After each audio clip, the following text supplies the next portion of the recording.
everybody, welcome back. I hope you're doing great.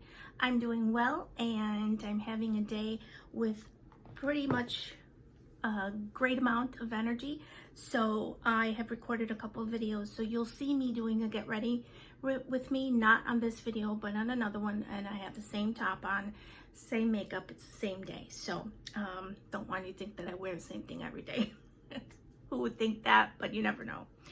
Recently I asked if anyone had any requests for videos that they wanted me to do, and one of them really sparked an interest in me because it's something that I talk about in little snippets of my videos when I mention that I live with chronic illness. Now specifically, I have lupus, I have Sjogren's syndrome, I have psoriatic arthritis, and I also have asthma.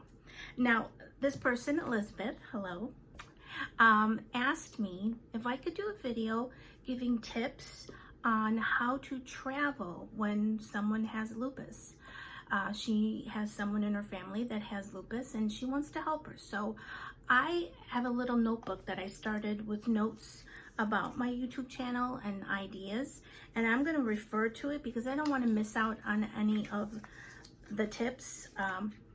One of the things when you have lupus and when you have fibromyalgia, I just have lupus, which is bad enough, is that we get a brain fog, and that means that there's like a little bit of pressure, inflammation in our brain. It's nothing dangerous, but it's very annoying because it makes us forget, like we want to say we have the word here but it doesn't come out right, and it's totally different from the medical aphasia, which Bruce Willis has, poor guy.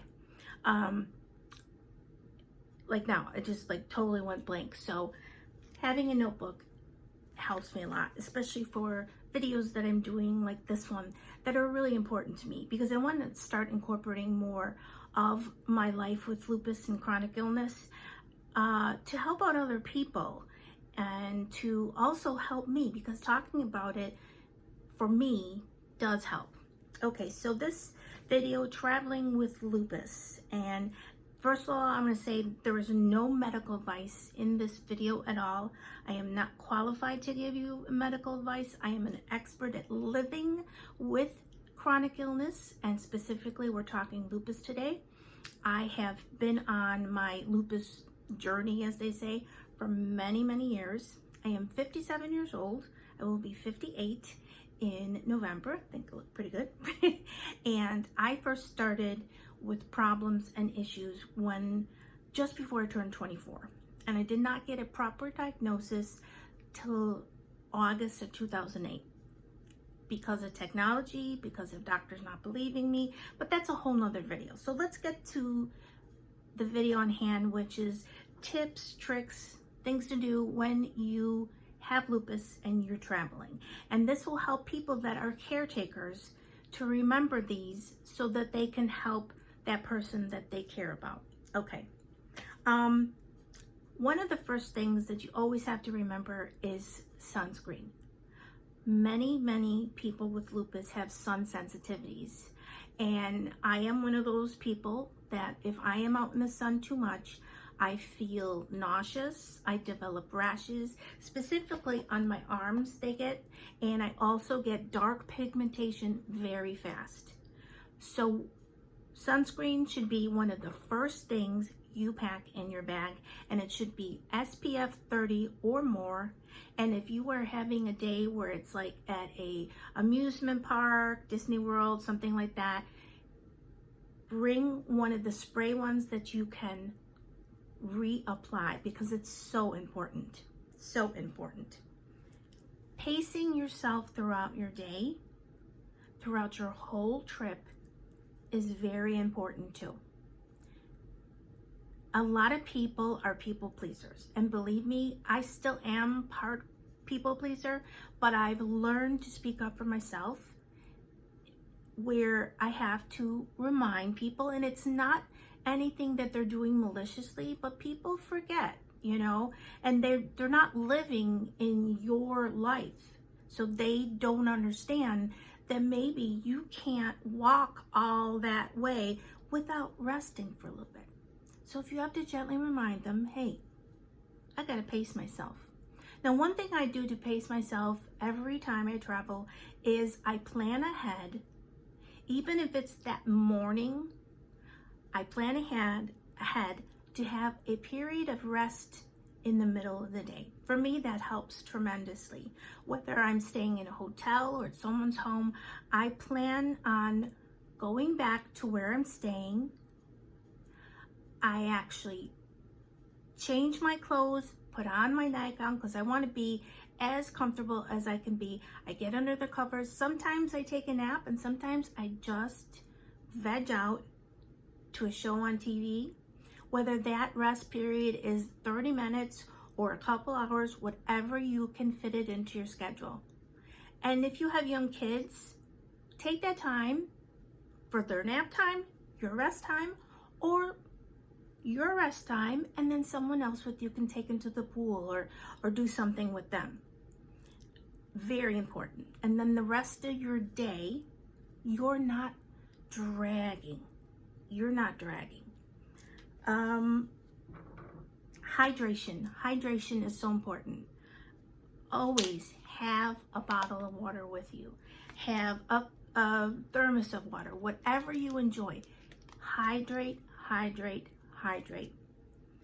The more you hydrate, the better you will feel. Honestly, it's not a cure to anything, but it just makes you feel better. It helps with your circulation. You're not going to be all dried mouth and extra tired. Hydrate. Now I want to bring up one subject that's sometimes a little sensitive for people, but I have learned that if I need this, it happens. Do not be afraid to ask, do they have a wheelchair? Do they have a scooter that we can rent? Do I need a walking cane? There is nothing wrong with anybody using a mobility aid. Nothing, no matter how old you are. Remember, there are children that are in wheelchairs. There are older people in wheelchairs. There are children that have to use a cane to help them walk. It doesn't make you look old. It doesn't make you look different. It's something that will help you. I am not stubborn at all when it comes to using something that's going to help me enjoy my vacation. And then when I'm enjoying myself, my husband's having a good time. If I'm not enjoying myself, my husband's not going to have a good time. And if you're enjoying yourself, whoever's with you, they're going to have a good time. So that's really important. Just get it into your head. Don't, hey, I need it. All right, rest time. Pack pain relievers. Aleve can be my best friend on vacations, especially in that time that I have set aside for a little rest. Taking Aleve, it helps to ease that pain that I may have, helps me to rest. Make sure you take your pain relievers. Pack them in your suitcase. If you're carrying a carry-on, remember, if you have prescription medications, you have to have them in the bottle or they will take it away. Okay, hydration, snacks. Snacks is another great one. Whether you want to stop off and get whatever snack, or if you want to pack ahead, bring that bag with your water, a little bag of snacks. It'll help regulate your sugar. It'll help you get that energy that you need. Because remember, your body is like a car. Without gasoline, or if it's electric, without electrical power, it's not going to work right. So snacks, be prepared with that.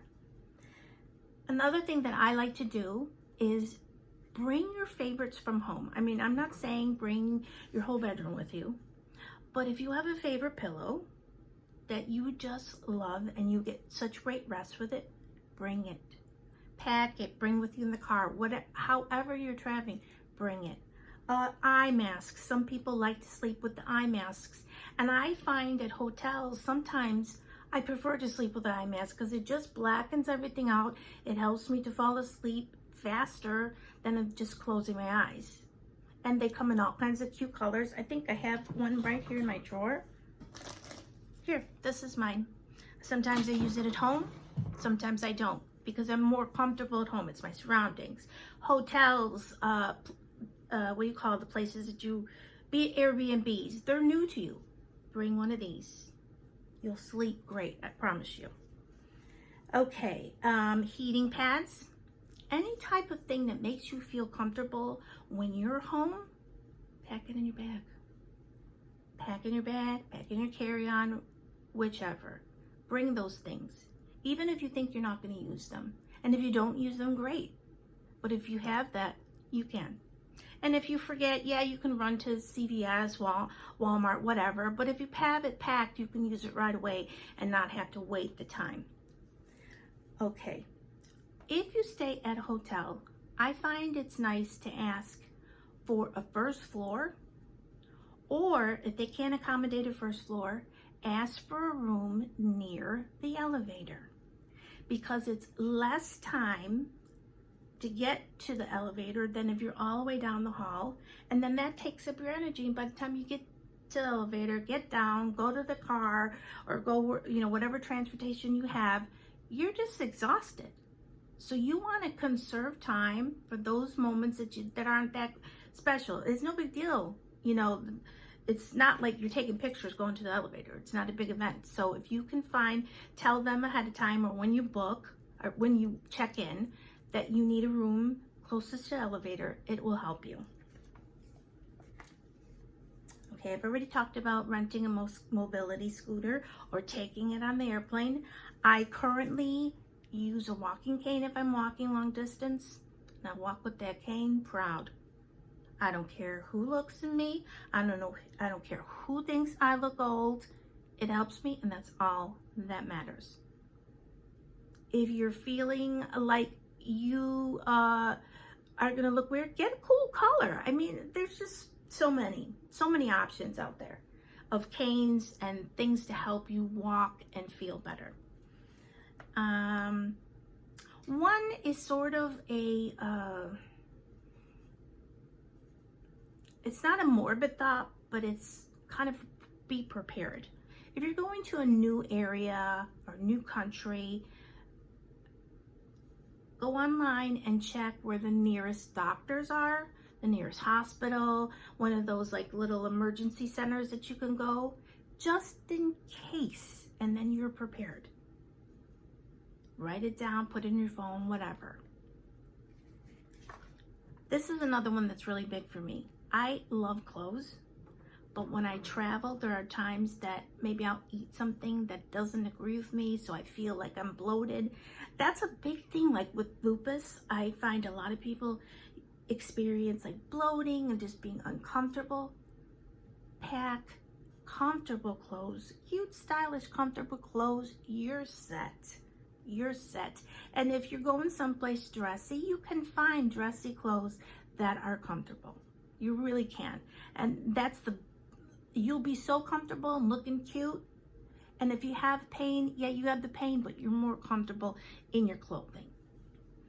Okay, this is another one that if you can, plan your vacation where the day after, the full day after that you come home, that you have the whole day just to rest, or rest as much as possible.